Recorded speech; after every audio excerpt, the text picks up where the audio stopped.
আমরা যদি এভাবে দেখি যে গত ৮০ বছর ধরে যেই সিস্টেমের উপরে এই বিশ্বকে দাঁড় করানো হয়েছিল, যেই সিস্টেমের উপরে এই বিশ্বের সব কিছু পরিচালনা করার চেষ্টা করা হয়েছিল এবং সেক্ষেত্রে সফল হয়েছিল, সেই সিস্টেমটা আস্তে আস্তে বিলীন হওয়ার দিকে এবং ধসে পড়ার দিকে যাচ্ছে।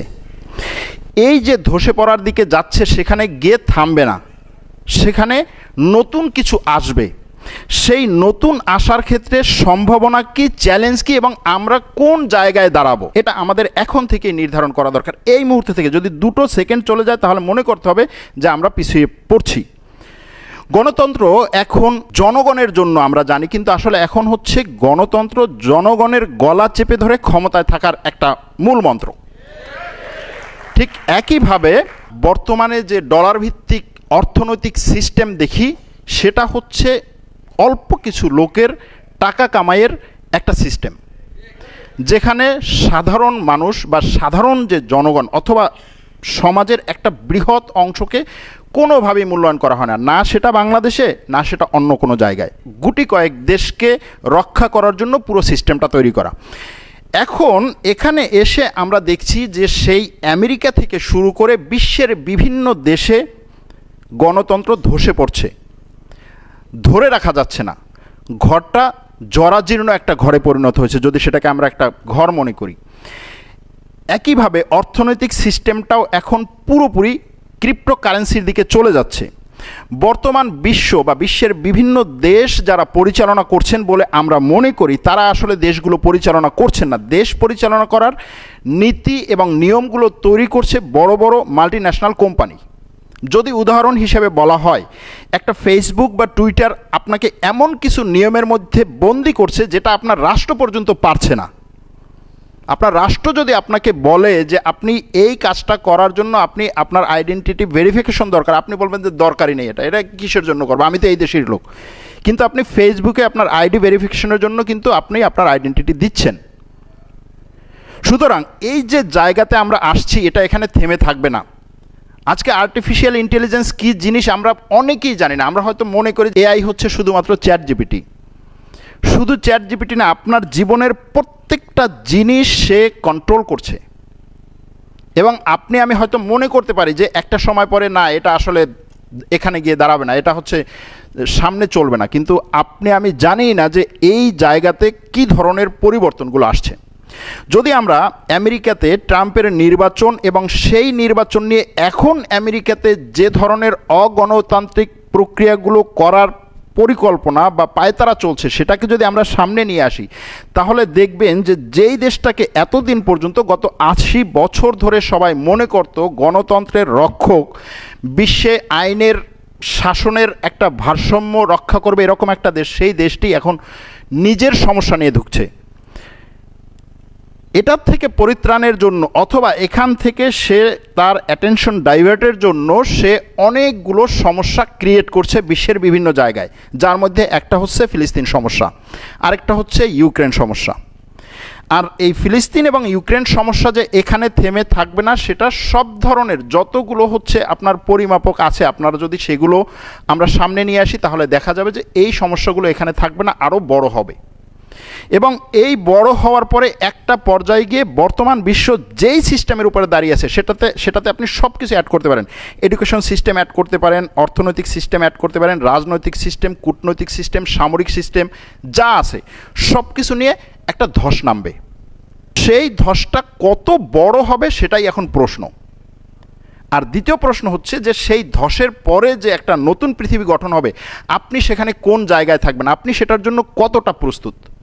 যদি এভাবে উদাহরণ দেই যে প্রথম বিশ্বযুদ্ধ আর দ্বিতীয় বিশ্বযুদ্ধের মধ্যে অল্প যে সময়টা, এই সময়টাতে যে কয়েকটি দেশ নিজেকে প্রস্তুত করতে পেরেছে, সেই দেশগুলো দ্বিতীয় বিশ্বযুদ্ধের পরে বিশ্বের হর্তাকর্তা হয়েছে। দ্বিতীয় বিশ্বযুদ্ধে যে সিস্টেমের পুরো ধস নেমেছিল, তারপরে যে নতুন একটা সিস্টেম এসেছে, সেই সিস্টেমে ওই দেশগুলো যারা বিভিন্নভাবে নিজেকে শক্তিশালী করতে পেরেছে, তারাই কিন্তু মূল বক্তব্যের জায়গায় এসেছে। যদি সেটাকে আমরা জাতিসংঘের নিরাপত্তা পরিষদ বলি, জাতিসংঘ ছাড়াও আরও যে সমস্ত এই সংগঠনগুলো করা হয়েছে জাতিসংঘের সাপোর্ট নিয়ে, সেগুলোতে তারাই ছিল হর্তাকর্তা। সেখানে রাশিয়া বলুন, চীন বলুন, অন্য যে দেশগুলো বলুন, তাদের যদি আপনি প্রথম বিশ্বযুদ্ধ এবং দ্বিতীয় বিশ্বযুদ্ধের পরের এই দুই যুদ্ধের মাঝখানের যে কর্মকাণ্ডগুলোকে দেখেন, তারা এটা আঁচ করতে পেরেছে। এখন আমার মনে হয় আমাদেরও এটা আঁচ করা দরকার, এবং এটা আঁচ করে এটার উপরে আমাদের নতুন পলিসি, ফরেন পলিসি তৈরি করা দরকার। এক মেরুর বিশ্ব এখন আর নেই, বহু মেরুর বিশ্ব হচ্ছে। এটা আজকে থেকে না, এটা অনেক আগে থেকে দ্রুত শুরু হয়েছে, এবং এই ফরমেশনটা এত দ্রুত হবে যে আপনি আমি চিন্তাও করতে পারবো না। যদি এভাবে হয় যে করোনা ভাইরাস শেষ হওয়ার পরে থেকে এখন পর্যন্ত যে সময়টা, এটা তো আসলে চোখের পলকের মতো একটা সময়। এই সময় দেখুন বড় বড় দুটো যুদ্ধ এবং লক্ষ লক্ষ মানুষ মারা যাচ্ছে, যেটা ওই ঘটনার হয়তো 2 মাস আগেও কেউ চিন্তা করেনি। ঠিক সেইভাবে যে পরিবর্তনগুলো, এখন যে পরিবর্তনগুলো হচ্ছে বিশ্বে, সেই পরিবর্তনের জন্য আমরা কতটা প্রস্তুত? আমাদের ফরেন পলিসি কী হবে? শুধুমাত্র একটা দেশ বা দুটো দেশের সাথে সম্পর্ক রাখলাম, অথবা দুটো দেশ বা 3টে দেশের কাছে আমি হচ্ছে আমার প্রোডাক্ট বিক্রি করলাম, আর হচ্ছে আমি অর্থনীতি নিয়ে চললাম। এই পলিসি নিয়ে যদি আমরা এখনও আগাই, তাহলে যে পরিবর্তনটা হতে যাচ্ছে সেই পরিবর্তনে আমরা সেই দ্বিতীয় বিশ্বযুদ্ধের পরে ছোট ছোট দেশগুলো যে অবস্থায় ছিল আমরা সেই অবস্থায় থাকবো।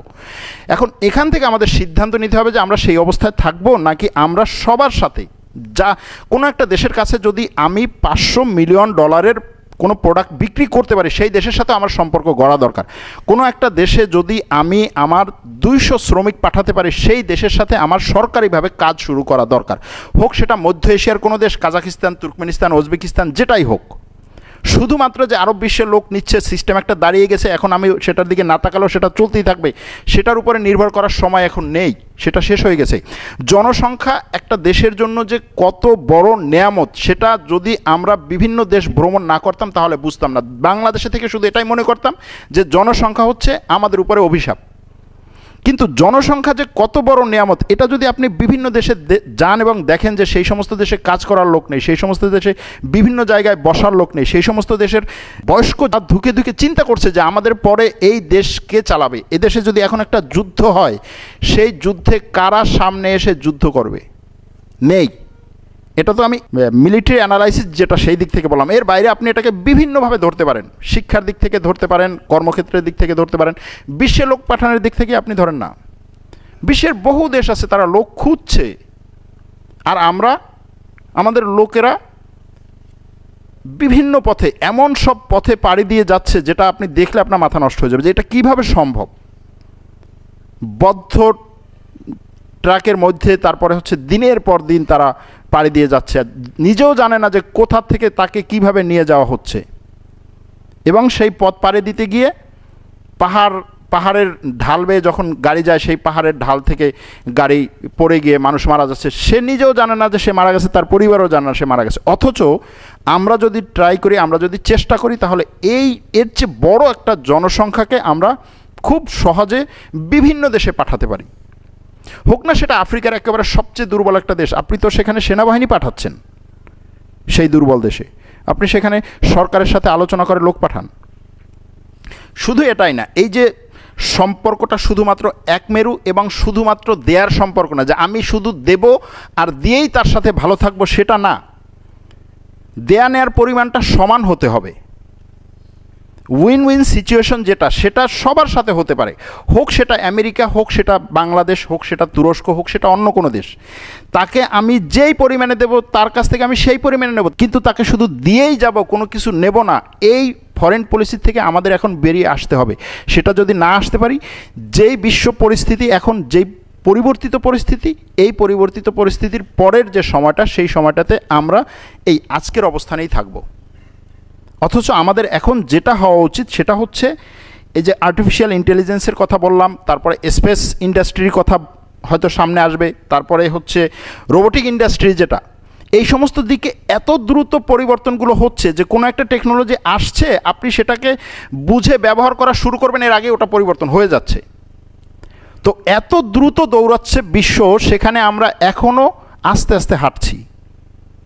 সেখানে আমাদের তাদের থেকেও অনেক দ্রুত দৌড়ানো দরকার। এবং আমরা যেই সমস্যাগুলোতে পড়ছি সেটা হচ্ছে যে আমি যেভাবে আসছি এভাবে তো চলছে, এখন এটার থেকে বেরিয়ে আসা দরকার। স্যার, এই যে কাঁধের উপরে হচ্ছে দায়িত্ব চাপিয়ে দেওয়ার কথা বললেন, আসলে কাঁধের উপরে দায়িত্ব চাপিয়ে দেওয়া অথবা দায়িত্ব নেয়া, এটা নিয়ে তারপরে আমাদের সামনে আগাতে হবে। আমরা স্বপ্ন দেখি ঘুমিয়ে ঘুমিয়ে, কিন্তু আমাদের স্বপ্ন দেখা দরকার জেগে জেগে। আমরা পরিবর্তন চাই অন্যের, আমাদের পরিবর্তন করতে হবে নিজের। আমরা এখান থেকে সারা বিশ্বের মুসলমানদের পরিবর্তন চাই, অথচ আমাদের পরিবর্তন নিয়ে আমাদের কোনো কল্পনাই নেই, কোনো চিন্তাই নেই। আমরা আমাদের সমাজের পরিবর্তন চাই, কিন্তু আমার নিজের মধ্যে, আমার পরিবারের মধ্যে কোনো পরিবর্তন নেই। তো এই জিনিসগুলোকে আমরা যখন উপলব্ধি করতে পারবো এবং সেটা রাষ্ট্র থেকে একেবারে রুট লেভেল পর্যন্ত যাবে, তখন ব্যাপক পরিমাণে একটা পরিবর্তন হবে। আমরা যারা রুট লেভেলে আছি আমরা মনে করি যে এই যে রুলিং এলিট এরাই সব কিছু করবে, এখান থেকেই পরিবর্তনটা আসবে এবং আমরা সেই পরিবর্তনে গা ভাসিয়ে সামনে আগাবো। কিন্তু এটা হয় না। আপনি দেখুন, যেই সমস্ত দেশ উন্নতির শিখরে পৌঁছেছে সেখানে শুরু থেকে শেষ পর্যন্ত সবাই কাজ করে। আপনি দেখবেন শুধুমাত্র এই আরব বিশ্বের তেল সমৃদ্ধ কিছু দেশ ছাড়া প্রায় সব দেশেরই মানুষ কাজ করে, সবাই কাজ করে। আমি তুরস্কে থাকি, সেখানে আপনি বাসায় কাজের লোক পাবেন না, এই সিস্টেমটাই তাদের নেই। সবাই বাসায় কাজ করে এবং মনে হয় যে তুর্কিরা হচ্ছে এমন একটা জাতি যারা বিশ্বে পরিষ্কার পরিচ্ছন্নতার দিক থেকে 1 নম্বরে থাকবে। মানে 5 তলার উপরে একজন মহিলা জানালার বাইরে দিয়ে হাত দিয়ে তারপর জানালা পরিষ্কার করতেছে, যে ওই জানালায় একটা হচ্ছে দাগ আছে, ওইটা সে পরিষ্কার করবে এবং নিজে করতেছে। এই যে কাজ করার স্পৃহা এবং এই কাজ করে যে সামনে আগানোটা, এটা আমরা হয়তো আরব দেশগুলো দেখার কারণে আমাদের কাছে মনে হয় যে অন্য কেউ একজনে কাজ করবে, কিন্তু আসলে আমাদের সবার কাজ করা দরকার। তুরস্কে আরেকটা কথা আছে যে আমাদের সবার দরজা যদি পরিষ্কার হয়, অর্থাৎ ঘরের সামনের জায়গাটা যদি পরিষ্কার হয়, তাহলে পুরো মহল্লা পরিষ্কার হয়ে যাবে।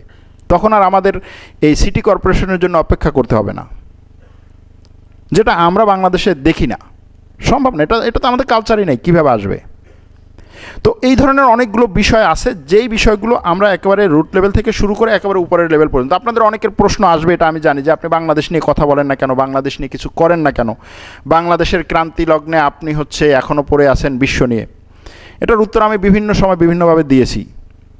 যেখান থেকে যতটুকু সম্ভব আমরা সাপোর্ট দেওয়ার চেষ্টা করছি, হয়তো সেটা আপনাদের সামনে আসে না, এটা হচ্ছে এক। আর দ্বিতীয় হচ্ছে, আপনাদের সামনে যে সাপোর্টের বিষয়টা, সেটাতে আমার চেয়ে অনেক বিজ্ঞ এবং অভিজ্ঞ যারা এখানে প্রচুর পরিমাণে সময় দেন, এরকম অনেক লোক আছে কাজ করেন। কিন্তু তারপরেও এটা বাস্তব, এটা সঠিক যে আমাদের আরও বেশি কাজ করা দরকার।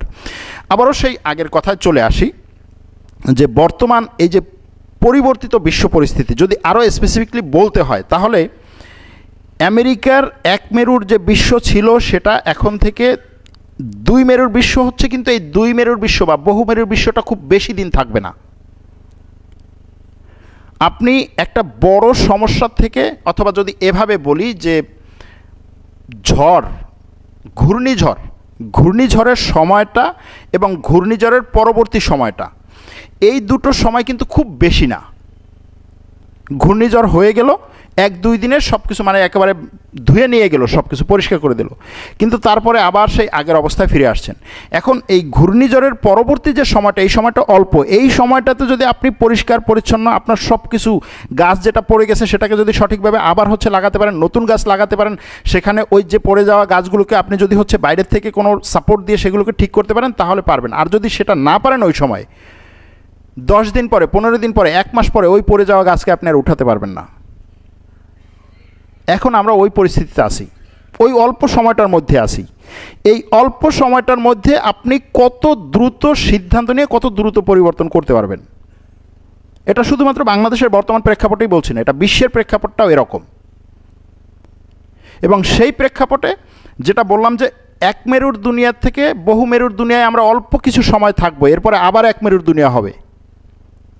সেটা হয়তো আমেরিকা না, সেটা চীন হওয়ার সম্ভাবনা খুব বেশি।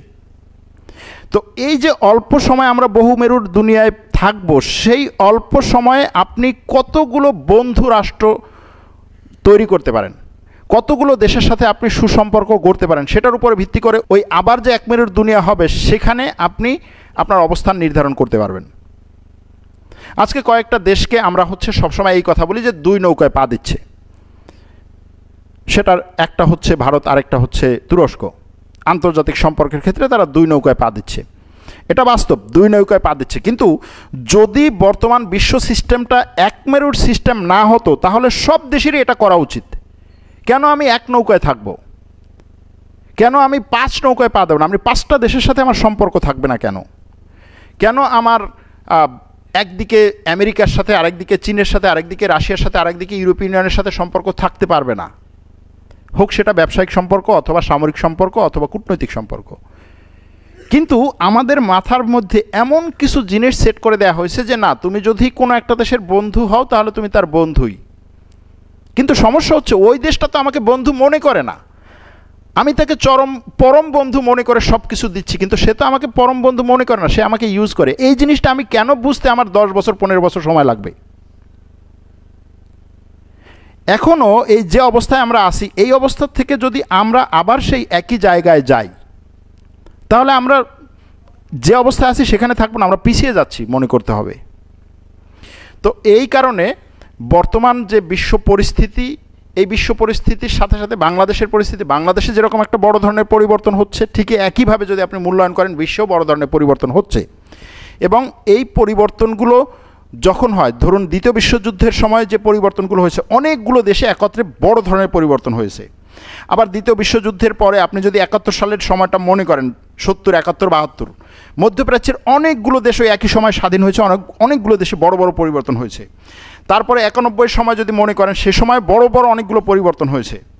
ঠিক এখন আমরা আবার সেই একই সময়ের দিকে আছি, একই অবস্থায় আছি, অনেক বড় পরিবর্তনের দিকে যাচ্ছি বলে আমার কাছে মনে হয়। এবং সেই পরিবর্তন ক্ষেত্রে আজকে যদি আমরা বলি যে ট্রাম্পের ক্ষমতায় আসা শুধুমাত্র নির্বাচনে ভোটের কারণে ক্ষমতায় আসা না, এই যে পরিবর্তনগুলো আমরা ইঙ্গিতে বলার চেষ্টা করছি, সেই পরিবর্তনগুলো বিশ্বের বড় বড় অনেক, এই যে মাল্টিন্যাশনাল কোম্পানি বলেন অথবা যারা বিশ্বের বিভিন্ন জিনিস নিয়ে দিনের পর দিন, মাসের পর মাস রিসার্চ করে এবং তারপরে হচ্ছে তারা পলিসি তৈরি করে, তারাও দেখতেছে যে একটা দেশের রাষ্ট্রনেতা কিসের ভিত্তিতে আসে? ওই দেশের জনগণের চাহিদার ভিত্তিতে আসে। ওমরকে আমরা অনেক সময় চাই যে ওমর আসুক। ওমরের সময় যে মানুষ ছিল, আমরা সেই মানুষের কয়জনের কাছে যেতে পারছি, কাছাকাছি পৌঁছতে পারছি? পারিনি। আমরা যদি পৌঁছতে পারি, ওমরের সময় যে জনগণ ছিল, তার যে সহকর্মীরা ছিল, তখন দেখবেন এমনিতেই হয়ে যাবে। ট্রাম্প যে এসেছে, এটার জন্য তো ট্রাম্প দায়ী না, এটার জন্য দায়ী আমেরিকার জনগণ, এটার জন্য দায়ী আমেরিকার সিস্টেম। এখন তারা ভাবছে যে ঠিক আছে, ট্রাম্প আসছে, তাকে ক্ষমতা আরোহণ করতে দেয়া হবে না, এটার জন্য কি কি করা দরকার, এটার জন্য এখন তারা ভাবছে যে ঠিক আছে, বাইডেনকে ক্ষমতাচ্যুত করে তারপর হচ্ছে সেখানে বাইডেন পদত্যাগ করুক, সেখানে কামালা হ্যারিস ভাইস প্রেসিডেন্ট হিসেবে ক্ষমতা গ্রহণ করুক, তারপরে হচ্ছে এই নির্বাচনকে আমরা আরও 2 বছর ঠেকিয়ে দেব। তো এই যে অবস্থা, এই অবস্থা শুধুমাত্র আমেরিকাতে না, ইউরোপ আজকে কী সমস্যার মধ্যে আছে চিন্তা করুন। ইউরোপের 9টা দেশ, ইউরোপের বাজেটের মধ্যে 9টা দেশ বাজেটে টাকা দেয়। আমাদের বাংলাদেশে আছে না যে আমাদের যে বাজেট হয়, সেই বাজেটে কয়েকটা সেক্টর থেকে টাকা আসে, বাকি সেক্টরগুলোতে টাকা দিই। যেমন ধরুন এডুকেশন সেক্টর, শুধু দিতেই থাকে টাকা, রাজস্ব থেকে টাকা আসে, আরও অনেকগুলো সেক্টর আছে। ইউরোপের বাজেটে 9টা দেশ বাজেটে টাকা দেয়, 30টা দেশের বাকি 21টা দেশ টাকা নেয় বাজেট থেকে। তো এই যে পরিস্থিতি, এটা তো খুব বেশি দিন চলা সম্ভব না।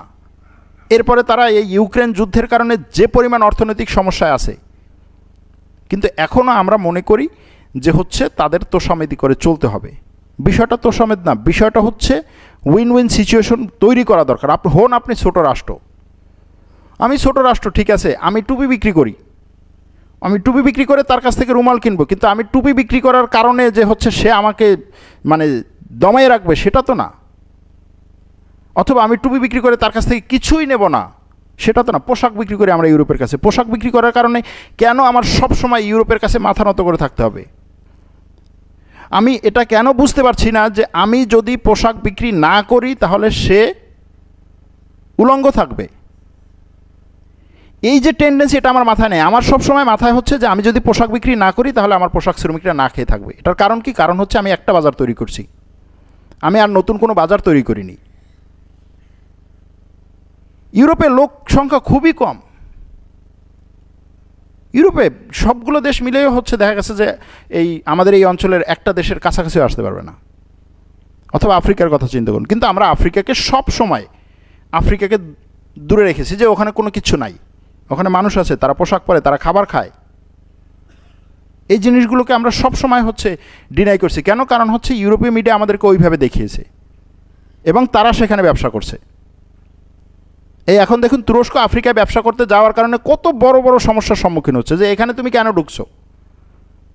তুরস্ক বলছে আফ্রিকাতে অনেক কিছু আছে, করার মতো অনেক কিছু আছে, ব্যবসা করার মতো আছে, তাদেরকে জাগানোর মতো আছে, তাদের মধ্যে হচ্ছে সচেতনতা বৃদ্ধি করা আছে, তাদের নিজেদের যে সেক্টরগুলো আছে সেই সেক্টরে তাদের আরও ইনভলভমেন্টের ব্যাপার আছে। বলছে এইগুলো তোমার দরকার না, ওটা আমার জায়গা, এটাকে আমি রেখে দিই। ঠিক একইভাবে আমরাও এই জায়গাগুলোকে বহু বছর, মধ্য এশিয়া যে কী জিনিস, সেখানে কি আছে আমরা জানিই না, না আমাদের সাংবাদিকরা সেইগুলো নিয়ে কখনো হচ্ছে সেই রকম আলোচনা করি, না আমাদের দেশের যারা রাষ্ট্র পলিসিতে আছে তারা আলোচনা করি। আমরা মধ্য এশিয়ার কোনো দেশের সফরে কোনো দিন কোনো রাষ্ট্রপ্রধান গেছে বলে আমার তো মনেই হয় না। এই যে গত কয়েকদিন আগে পরিবেশ সম্মেলনে আমাদের প্রধান উপদেষ্টা গেছে, এছাড়া আজারবাইজানে কবে আমাদের কোন রাষ্ট্রপ্রধান গেছে আমার জানা নেই। আজারবাইজানে আমাদের বাংলাদেশের কোনো দূতাবাসই নাই। অথবা মধ্য এশিয়ার আরও বড় বড় দেশ কাজাকিস্তান, বিশাল এরিয়া নিয়ে পড়ে আছে একটা দেশ, পাঠিয়ে দেন কয়েক হাজার বাংলাদেশি, কয়েক লক্ষ বাংলাদেশি, তারা নেয়ার জন্য প্রস্তুত। উজবেকিস্তান, কিরগিজস্তান, তারা লোক নেওয়ার জন্য প্রস্তুত। আমার সাথে যোগাযোগ করে যে ভাই তোমার দেশ থেকে লোক নিয়ে আসা যায় কিনা। তো আপনার সাথে যোগাযোগ করবে না, আপনি রাষ্ট্রপ্রধান, আপনার সাথে যোগাযোগ করবে, অথবা আপনি যাবেন, আমার জিনিস আমি বিক্রি করব, আমার যেতে হবে। তো এখন এই পরিস্থিতিতে আসলে আমাদের নতুন করে ফরেন পলিসি নির্ধারণ করা দরকার, এবং সেই ফরেন পলিসির মূল জায়গাটা হওয়া উচিত যেটাকে আমরা বলি উইন উইন সিচুয়েশন, যে আমি কাউকে ছাড় দেব না, কারো কাছ থেকে অতিরিক্ত নেব না, দরকার নেই তো আমার, আমি ছাড় দিতে দিতে কত দূর যাব।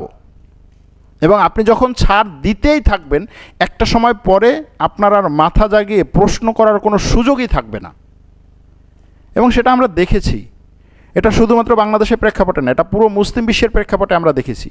বর্তমান মুসলিম বিশ্ব যে কোনো কথা বলতে পারে না, তারা যে কোনো প্রশ্ন তুলতে পারে না, এর কারণ হচ্ছে গত 70 বছর ধরে ছাড় দিতে দিতে দিতে দিতে এখন এমন অবস্থায় যে তুমি তো হচ্ছে চাকর, তুমি মনিবের সামনে কেমনে চোখ উঁচু করে দাঁড়াও, এই পর্যায়ে আমাদেরকে নিয়ে যাওয়া হয়েছে। কিন্তু আমার কাছে মনে হয় যে এটার সময় শেষ, এবং শুধুমাত্র হচ্ছে বাংলাদেশি না, মুসলিম বিশ্বে না, সারা বিশ্বে এটার বিরুদ্ধে এই যে সিস্টেম, এই সিস্টেমের বিরুদ্ধে মানুষ সোচ্চার, এবং এই সিস্টেম ধসে পড়বে। কিন্তু বড় যে সন্দেহ এবং শঙ্কার জায়গা সেটা হচ্ছে এই ধসে পড়ার পরে অল্প যে সময়টুকু হবে পাবো আমরা, সেই সময়ে আমরা কতটা শক্তিশালীভাবে দাঁড়াতে পারবো বা সেটার জন্য কতটা প্রস্তুত। এখন এই ক্ষেত্রে মুসলিম বিশ্বের কি করা উচিত, আমরা কি করব, আমরা কবে করব, এরকম অনেকগুলো বিষয় আছে। কিন্তু জনগণ হিসেবে আমার কাছে মনে হয় মুসলিম বিশ্বের জনসাধারণ তাদের পক্ষ থেকে যথেষ্ট করছে। কিন্তু যদি আমরা যারা সিদ্ধান্ত নেয়, ডিসিশন মেকিংয়ে যারা আছে, যদি তাদের কথা আমরা চিন্তা করি, তাহলে সেখানে যথেষ্ট পরিমাণে ঘাটতি আছে। তবে এখানে আরেকটা বিষয় বলা দরকার, সেটা হচ্ছে যে আমরা জনগণ হিসাবে আন্তর্জাতিক একটা বিষয়কে যেরকম এক জানালা দিয়ে দেখি, যারা ক্ষমতায় থাকেন তারা সেরকম এক জানালা দিয়ে দেখার মতো সুযোগ তাদের নেই। তারা বহু জানালা দিয়ে দেখেন, এবং বহু হিসাব নিকাশ তাদের করতে হয় এটা করার সময়, যে কারণে তাদের অনেকের ইচ্ছা থাকা সত্ত্বেও অনেক কিছু করতে পারেন না। আবার অনেকের দেখা যায়, এটা বোঝাই যায় যে আসলে ইচ্ছাই নেই, ইচ্ছা নেই, আর যার ইচ্ছা থাকার পরেও অনেক কিছু করতে পারেন না, তাদেরকে আমরা একই ইসের মধ্যে ফেলে দিই এবং একইভাবে মূল্যায়ন করি।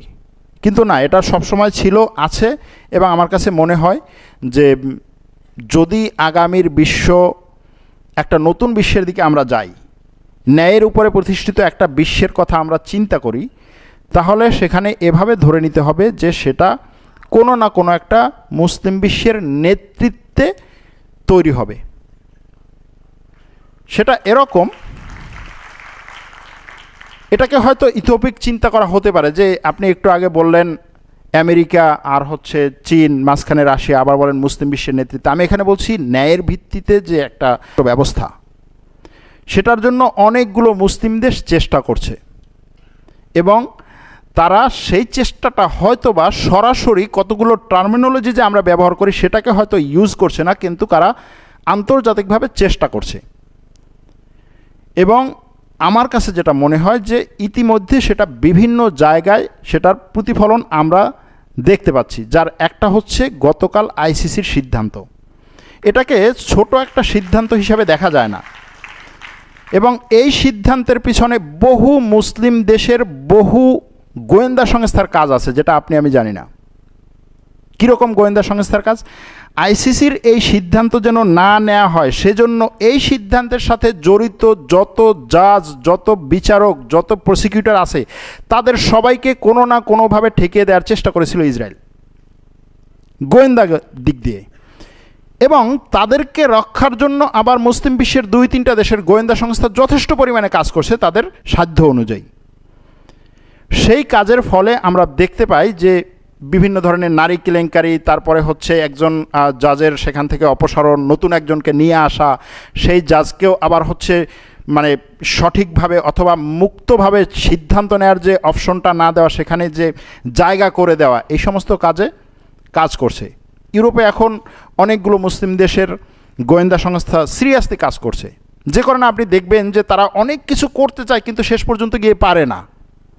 এটা হচ্ছে এই কারণে। যদি আমরা অটোমান সাম্রাজ্যের একেবারে যেই সময়টাতে তারা সবচেয়ে শক্তিশালী ছিল সেই সময়টার দিকে তাকাই, তাহলে দেখবেন যে তাদের সবচেয়ে বড় শক্তি ছিল গোয়েন্দা সংস্থা। অটোমানের শেষ সময় কিন্তু তাদের সামরিক শক্তি কম ছিল না, কিন্তু সেই সময় তাদের গোয়েন্দা সংস্থা দুর্বল হয়ে গিয়েছিল। আমি আমার ভিডিওতে বহুবার বলেছি যে একটা দেশের যদি শক্তিশালী হতে হয় তাহলে সেই দেশের গোয়েন্দা সংস্থার শক্তিশালী হতে হবে, এবং সেই গোয়েন্দা সংস্থার হতে হবে রাষ্ট্রের স্বার্থে কাজ করা গোয়েন্দা সংস্থা। এটা যদি আপনি না পারেন, আপনি সামরিক দিক দিয়ে শক্তিশালী হন, আপনি ডিপ্লোম্যাসির দিক দিয়ে শক্তিশালী হন, ওই শক্তিটা একটা জায়গায় গিয়ে ঠেকে যাবে। গোয়েন্দা সংস্থা আপনার জন্য নীরবে নিবৃতে রাস্তা খুলে দেবে, এবং এই কাজটা বিভিন্ন মুসলিম দেশে অনেক দেশের গোয়েন্দা সংস্থা করছে। নাম বলার দরকার নেই, আপনারা অনেকেই জানেন, বুঝবেন। সুতরাং এই যে কথাটা বললাম যে যদি ন্যায়ের উপরে ভিত্তি করে একটা ব্যবস্থা সামনে আসে, হয়তো পুরোপুরি আসবে না, কিন্তু তারপরও যতটুকুই হোক যদি সামনে আসে, সেটার নেতৃত্বে কোনো না কোনো মুসলমান দেশ থাকবে বলে আমার বিশ্বাস। তবে সেই ক্ষেত্রে আমাদের যে কাজটি করতে হবে সেটা হচ্ছে নতুন যে প্রজন্ম, স্যার নতুন প্রজন্মের কথা বললেন যে নতুন প্রজন্মের পথ দেখানো দরকার। আমরা যতটুকু সামনে হেঁটেছি, আমাদের আসলে পথপ্রদর্শক কেউ ছিল না। তুরস্কে না গেলে হয়তো আমি হয়তো এই জায়গায় থাকতাম না, হয়তো বা আরও অনেক বেশি টাকা কামাই করতাম, কিন্তু এই জায়গায় থাকতাম না। ছোট্ট একটা গল্প বলে শেষ করি। তুরস্কে একটা সময় আমি সাংবাদিকতা শুরুর দিকে 2-1 বছর পরে খুব বড় ধরনের একটা অফার আসে সাংবাদিকতার বাইরে অন্য একটা সেক্টর থেকে, বেতন টেতন ভালো, পজিশন ভালো।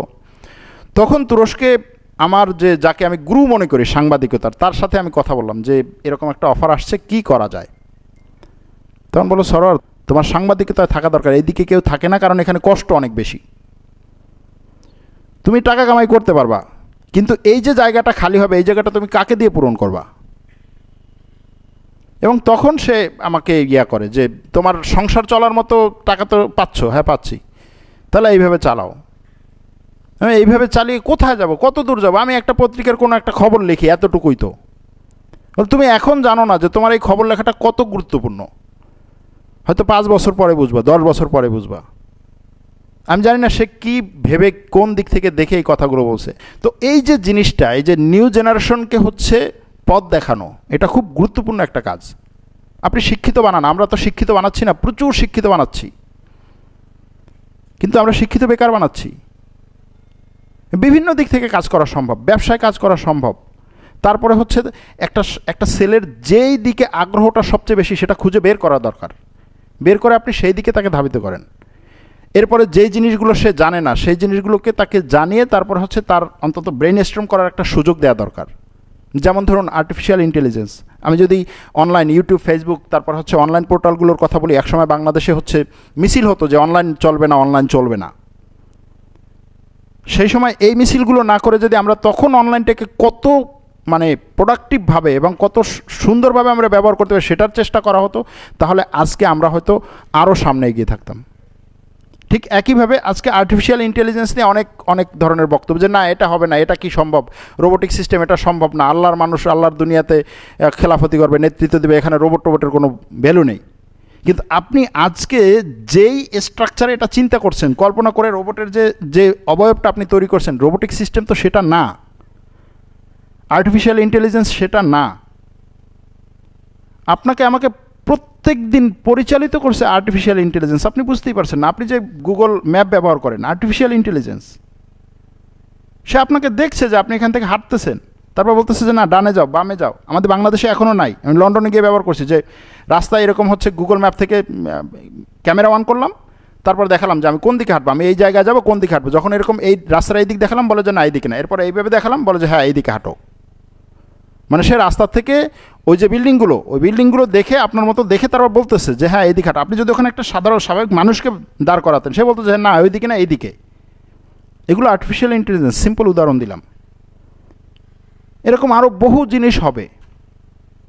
একটা সময় গিয়ে দেখা যাবে যে বড় বড় যে সমস্ত বক্তা যারা সুন্দর সুন্দর কথা বলেন, তাদের ভয়েস, তাদের চেহারা সব কিছু কী বলে কপি করে তারপরে হচ্ছে আপনার সামনে চমৎকারভাবে বক্তব্য নিয়ে আসবে,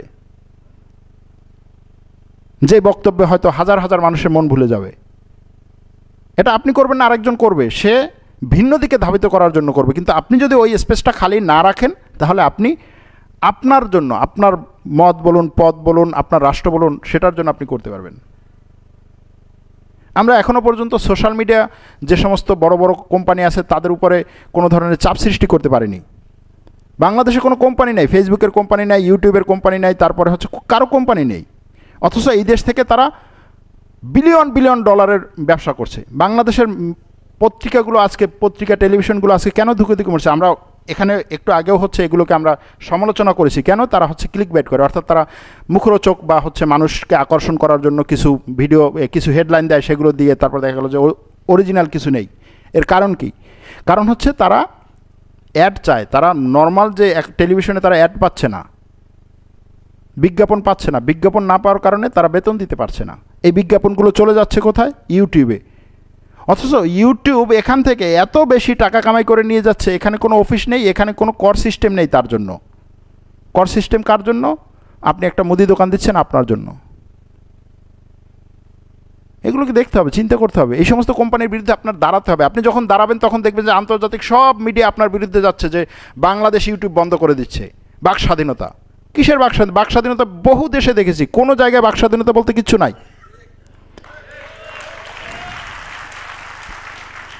এইটা হচ্ছে এই ছোট ছোট দেশগুলোকে দমিয়ে রাখার একটা সিস্টেম, ছোট ছোট দেশগুলোকে। আরেকটা বিষয় হচ্ছে এটা সব জায়গায়, আমাদের দেশেও আমরা যখন সাংবাদিকরা কথা বলি রাষ্ট্রের প্রধানদের সাথে, তখন আমরা বলি যে আমাদের হচ্ছে মুক্ত কথা বলার সুযোগ দেওয়া দরকার। ঠিকই আছে, কিন্তু আমি এটাও মনে করি যে শক্তি, নিয়ন্ত্রণহীন কোনো শক্তি আসলে শক্তি না। শক্তির একটা জায়গায় নিয়ন্ত্রণ থাকা দরকার, হোক সেটা সাংবাদিকতা, হোক সেটা কথা বলা, হোক সেটা সামনে চলা। আপনার নিয়ন্ত্রণ থাকতে হবে। আপনি যত স্পিডেই গাড়ি চালান, আপনার যদি নিয়ন্ত্রণ না থাকে, ওটা কোনো শক্তি না। এক জায়গায় নিয়ন্ত্রণ থাকতে হবে। আর সেই নিয়ন্ত্রণটা আসলে কতটা কড়াকড়ি, কার স্বার্থে থাকবে, সেটা হয়তো আলোচনায় আসতে পারে, কিন্তু কোনো নিয়ন্ত্রণই করা যাবে না আমাকে, সেটাও ঠিক না। তো যাই হোক, এই যে বিশ্ব পরিস্থিতি আমরা আপনাদের সামনে তুলে ধরলাম, আমার মনে হয় যে আমার দর্শকদের অনেকেই আসলে এই বিষয়ে আমার চেয়ে এখন আরও অনেক ভালো জানেন। এবং আমি এটাও মনে করি যে অনেক দর্শকদের কাছ থেকে এত সুন্দর সুন্দর লেখা এবং বিশ্লেষণ পাই, যেগুলো আসলে আমার কি বলে দৃষ্টিভঙ্গি অন্যদিকে ধাবিত করে। অনেকে বলেন না যে ভাই আপনি এই জিনিসটা কোন দিক থেকে, কোত্থেকে আসলো? আপনাদের কাছ থেকে, আপনাদের মধ্যে থেকে একজন দুজন এমন একটা কথা বলেন যে মনে হলো আচ্ছা ঠিক আছে, এই জিনিসটা তো এই দিক থেকেও সম্ভব, এদিক থেকেও তো চিন্তা করা সম্ভব। চিন্তা তো শুধু একদিক থেকে না। আমি একটা ঘর আছে, যেমন আমি অনেক সময় বলি যে সাংবাদিকতা, অনেকে প্রশ্ন করে যে সাংবাদিকতায় আপনারা তো হচ্ছে পক্ষপাতিত্ব করেন। তখন আমি বললাম যে আসলে সাংবাদিকতায় আমরা যেটা করি, যে ধরুন একটা ঘর, একটা বিল্ডিং, চারদিক আছে, চারদিকে চারটা রং করা, একদিকে হলুদ, একদিকে লাল, একদিকে নীল, একদিকে সবুজ। এখন কোনো একজন সাংবাদিক ছবি তুললো, যে একদিক থেকে ছবি তুললো বা একদিকের বর্ণনা দিলে, সে বললো যে এই ঘরটা এইরকমভাবে করা, এই ঘরটার রং এইরকম হলুদ। আবার আরেকজন সাংবাদিক আরেক দিক থেকে দিল, আরেকজন সাংবাদিক চার সাংবাদিক চার দিক থেকে দিল। এখন আমরা যেটা চেষ্টা করি সেটা হচ্ছে যে এই ঘরটা যে চারটা রং আছে, সেটা এককভাবে হয়তো দেখানো সম্ভব না, কিন্তু বলা সম্ভব যে ভাই আমি আপনাকে একদিক থেকে ছবিটা তুলে দেখাচ্ছি, কিন্তু এটার ওই তিন দিকে আরও তিনটা রং আছে, ওই তিন দিকের জানালাগুলো একটু ভিন্ন, এবং সেই জানালার কোনোটা দিয়ে বাতাস আসে, কোনোটা দিয়ে বাতাস আসে না, কোনোটা দিয়ে সুন্দর ঘ্রাণ আসে, কোনোটা দিয়ে দুর্গন্ধ আসে। এটাই হচ্ছে মূলত এই ঘর, এই বাড়ির অবয়ব। এটা যখন আপনার সামনে আসবে, সামনে তুলে ধরা হবে, তখন আপনি সেটা সম্পর্কে একটা ধারণা পাবেন। কিন্তু এটা তুলে না ধরে শুধুমাত্র একটা প্রাসাদের সামনের ছবিটাই যখন আপনার সামনে তুলে ধরা হবে এবং আপনার ওখানে একটা চিত্র জাগ্রত করা হবে আপনার মনে অবয়ব, পরবর্তীতে আপনি যখন ওখানে ঘুরতে যাচ্ছেন তখন দেখছেন যে এটা শুধুমাত্র একদিকে তো সুন্দর, বাকিগুলো তো সব নষ্ট। তখন কি করেন, ওই সাংবাদিক হচ্ছে আমরা গালি দিই। তো আমরা যেটা করার চেষ্টা করছি সেটা এই ছবিটার মতোই, যে আসলে শুধুমাত্র একটা দিক না, আন্তর্জাতিক রাজনীতির ক্ষেত্র, আন্তর্জাতিক পলিসির ক্ষেত্রেও শুধু একটা দিক না। আপনি আমি যেইভাবে চিন্তা করি, যেই জানালা দিয়ে দেখি, একটু আগে যেটা বললাম, জানালা তো শুধু ওই একটা না, আরও অনেক জানালা আছে। আমরা একটা বক্সের মধ্যে একটা ফুটো দিয়ে দেখার চেষ্টা করি, কিন্তু আপনি যখন বক্সের বাইরে বেরিয়ে আসবেন এবং সেখান থেকে যখন আপনি মাথা উঁচু করবেন তখন দেখবেন যে চারিদিকে বিভিন্ন জিনিস আছে। আবারও আপনাদের সবাইকে ধন্যবাদ, বিশেষ করে বাংলাদেশের বিভিন্ন জায়গা থেকে, নাটোর থেকে, কক্সবাজার থেকে, তারপরে হচ্ছে সিলেট থেকে, বর্ডার অঞ্চল থেকে, ঝিনাইদহ থেকে, যশোর থেকে, যেই সমস্ত জায়গা থেকে শুধুমাত্র এই প্রোগ্রামের জন্য আসছেন, তাদের কথা শোনার পরে আসলে আমার নিজেরই এখানে মানে চোখে পানি আসে যে আমি না হয়তো 6000 কিলোমিটার দূর থেকে আসলাম ঠিকই, একটা হচ্ছে বাংলাদেশের আমার জন্মভূমি, মাটির টানে, আর আপনাদের সাথে দেখা সেটা তো আছেই, কিন্তু আপনারা তো শুধুমাত্র হচ্ছে এই অনুষ্ঠানের জন্য আসছেন। এজন্য আপনাদের সবাইকে আবারও মোবারকবাদ। এবং আমরা মনে করি যে এই যে আমাদের বিশাল এক পরিবার, যেই পরিবার শুধুমাত্র একটা সঠিক এবং সত্য জানার যে স্পৃহা, সেখান থেকে এই পরিবারের জন্ম এবং পথ চলা, এটা আমরা মনে করি আরও বহুদিন ধরে চলবে। এই প্রত্যাশায় এখানেই শেষ করছি, আবারও কথা হবে। আল্লাহ হাফেজ।